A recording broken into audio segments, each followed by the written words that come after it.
What's up guys? Welcome to our vlog. So, ang vlog natin ngayon ay all about sa motor. Kasi kagabi, nakapag-down na ako ng kalahati and then iuwi natin yung project build bike natin. Kasi yung bike, yung motor na to ay naksidente. Na total wreck yung sa unahan. Yan o. At yun yung i-vlog natin, i-build natin. So, ano pang hinihintay natin? Tara! At ito yung ano natin, yung project bike natin. Total wreck siya. Yung ano pa lang, yung sa may tornilyuhan sa manobela, wala na. Talagang iba na yung shape. And then yung T-post, wala na rin to. Wait lang, pakita ko yung ano, yung shocks para may idea kayo.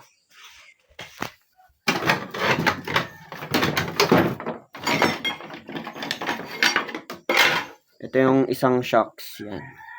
Bengkong. And I think hindi na rin to advisable na gamitin. Kailangan na tong palitan. Bakal bote na lang natin to. At ito yung isa.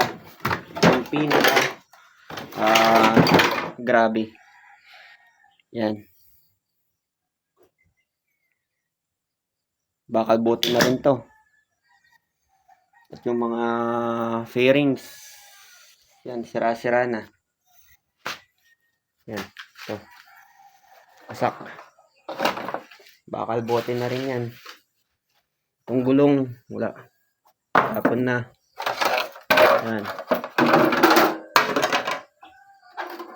Tapon na rin. At itong motor pa lang to ay air blade. Yan. Tapon na rin yan. Itong panel. Yan. Wasak. Tapon na rin. Ang mapapakinabangan lang natin sa fairings natin ay ito. Nag-iisang mapapakinabangan natin na flarings. Ika-carbon natin to. So, yan. Lahat na. Sira na. Na fairings. Ang kinagandahan naman ay yung makina. All goods naman yung makina. Pero hindi pa natin napapandar eh. Hindi natin alam kung nagka-leak sa loob. Yun yung iano natin. Yan, itong chassis niya, sira din. I-try natin ipa-press kung kaya pa. Kung wala na, yan.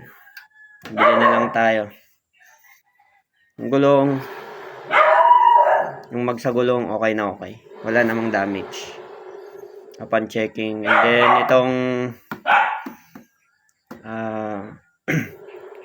yung gulong niya, kailangan palitan. Itong mags, ayos pa. Upon checking. And then, okay naman. Wala naman tagas. For now, yung engine. Yan. Ang kinakabahala ko, yung ito, okay pa yung panel. Yan, ayos pa yung panel.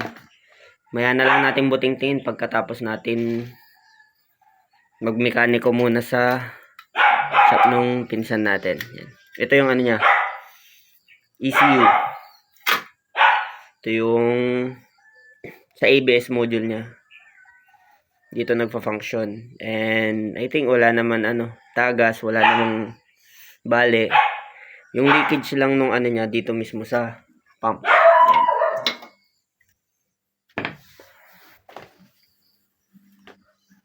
Inisip ko tong receiver. Yan. Ito yung receiver ng ng Honda. Usually dito nakalagay ito eh. Dito na part dito. I think dito eh. Kasi yun nga lang, nung pagkabangga, siyempre nakaganyan yan. Paano ba? Ganyan siguro. Basta ito nabasag. And ilang bagyo na yung dumaan. And yun, kinaka-worry ko kasi malaking gastos to. Pag ito yung nasira. Meron naman yung nabibili ganito and then yung susi. Pero pricey pa rin. Yan.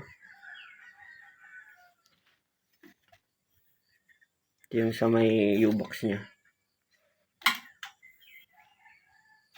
Pero i-try muna natin din paanda rin. Kuha ko ng battery doon. Wala pa yung susi, hindi pa binibigay, hinahanap pa daw. Yan. Wala pa. And then dead cell na rin. Kasi nung pagkano siguro natapon yung ano niya. Yung battery fluid niya. Then kinalawang na rin. Kinalawang na. Ang ano lang dito, paanda rin natin, once na nagka-sign of life, baklas na agad ito. At i-ano natin, i-vlog natin. At itong ano niya, Orig Nissin 1-pot na caliper. Wala namang damage. May dents lang dito na part, pero wala, hindi pa rin halata yung dents niya.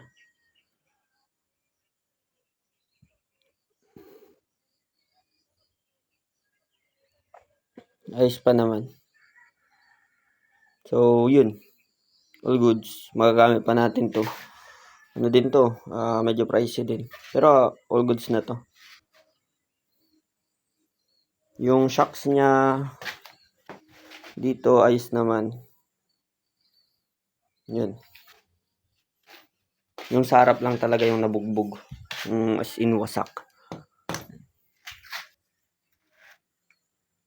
At balag din natin tong i-disc brake na lang. Palitan na natin tong swing arm niya. Abang-abang na lang sa gagawin natin. And then full carbon na lang natin. Bili tayo ng mga second hand na flarings. Pag didiskataran natin, gagawa tayo ng carbon natin. Hindi yung carbon wrap, yung carbon cloth gagamitin natin. Gagawin. Pero astig din tong Honda na to. Airblade. Kasi parang may, hindi ko alam kung sensor ba to. Dito sa may niya. Sa may air filter niya.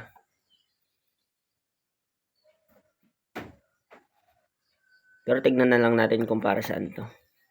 Pero yung makina, pag-pray na lang natin na all goods. Yan. Kagabi ko siya inuwi. Talagang as in, hindi ko alam kung anong oras na kami natapos. Yung daan dito sa bahay, yan, super struggle kami. Dito na park. Kasi doon pa bukirin to eh. Yan. Puro bukid to. Doon yung kalsada pa. Doon sa pinagkon namin doon na park. Doon. Yung stroller namin, doon pa dito lang kami nag-struggle talaga. Paakyat, papunta dito sa bahay. Hindi yung studio natin, hindi dito, nasa loob ng bahay. Kailangan muna natin linisan to para maayos lahat. Para smooth lahat yung pag-vlog natin. At papakita ko rin yung front mugs niya. Siguro may nagtataka, ganun yung nangyari doon sa front shocks niya. Ito, yung mugs. Yan. Hindi na rin ito magagamit. Ito siguro magagamit pa natin. Yan. Ang kukunin na nating mugs is yung pang Honda ADV. Kasi may napanood ako na vlog and pwede naman, tsaka i-disc brake natin. So, yun. Dito muna nagtatapos yung ating vlog guys. Abang-abang na lang sa mga susunod. So, please like and share and subscribe na rin sa ating YouTube channel. And then sa Facebook naman ay please like and share and pa-follow na rin para palagi kayong update sa may lalabas nating video about this Honda Airblade. I think 2021 something model kasi hindi ko pa nakukuha yung papers. Tatapusin ko muna yung pagbabayad doon. Pag na fully paid na, kunin na natin pati yung deed of sale na rin. Hinanap pa yung susi kaya hindi ko pa siya mapag-andar. Kaya hanggang dito muna guys. So, yun. Peace.